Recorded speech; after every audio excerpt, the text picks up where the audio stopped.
যাও তোমার স্বামীকে সামলাও।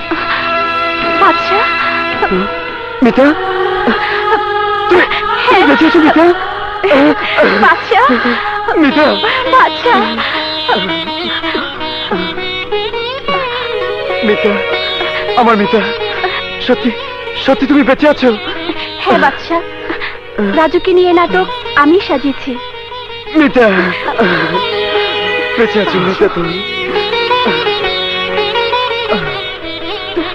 দাঁড়াও রাজু,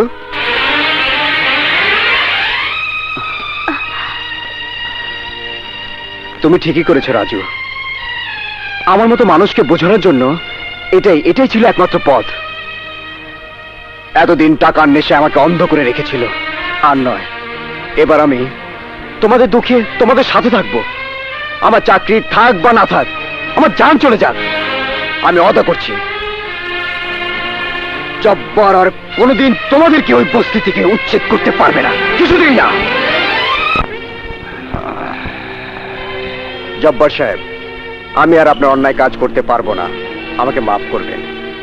এখন থেকে আমি তাই করব যেটাকে আমি আমার দায়িত্ব ও কর্তব্য বলে মনে করব।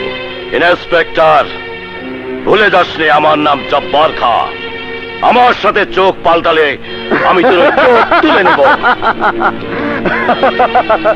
জব্বার সাহেব, আমার এই যে পোশাকটা দেখছেন, এই পোশাকে অনেক অনেক শক্তি। আপনার মতো জব্বার আমার কিছুই করতে পারবে না, কিছুই না।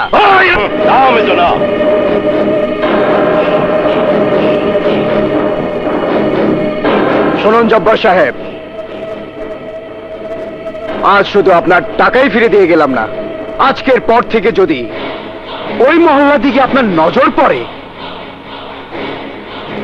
তাহলে তার পরিণাম হবে অত্যন্ত ভয়ঙ্কর। গেছে গেছে দুলা ভাই। ঈশ্বরের বাচ্চা কারে কি কস? ভাই, বস্তির ভিতরে আমি লাশ দেখতে চাই, লাশ।